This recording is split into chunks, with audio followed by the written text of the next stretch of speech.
D'entrée de jeu, le président guinéen est revenu sur l'objectif de sa visite de travail en République démocratique du Congo qu'il qualifie de pays ami.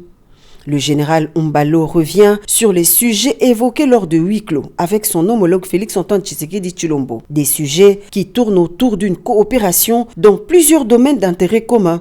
Le président de la République de Guinée-Bissau n'a pas manqué des mots pour remercier son homologue congolais après son admission à l'ordre national Héros nationaux, Kabila Lumumba.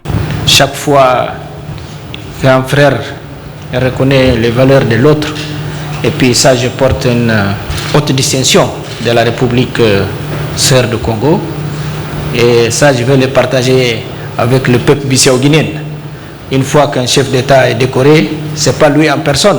Lui, il a décoré le président de la République de Guinée-Bissau. Donc, c'est le peuple bissau-guinéen qui est content et pour qu'il sache que la Guinée-Bissau sera reconnaissant envers cette décoration. Un honneur pour le président Félix-Antoine Tshisekedi Tshilombo qui évoque le parcours similaire et un idéal commun qui caractérise les deux pays. La visite de son homologue est un souhait qui se réalise au bénéfice du rapprochement des deux peuples autour d'un idéal commun, la paix en faveur du continent africain. Je suis panafricaniste dans l'âme et donc moi quand deux nations africaines se rapprochent, c'est pour moi toujours du pain béni. Je suis un fervent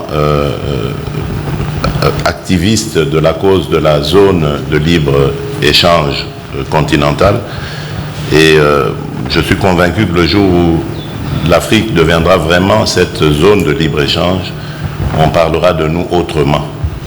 Évidemment, il faut qu'on se débarrasse de certaines tares comme celles que nous connaissons, avec des pays qui se comportent encore comme dans les années 60, lors de nos indépendances, où on voyait les choses qu'en termes de guerre, en termes d'invasion, de déstabilisation des pays voisins et autres. C'est des choses que nous devons bannir en Afrique.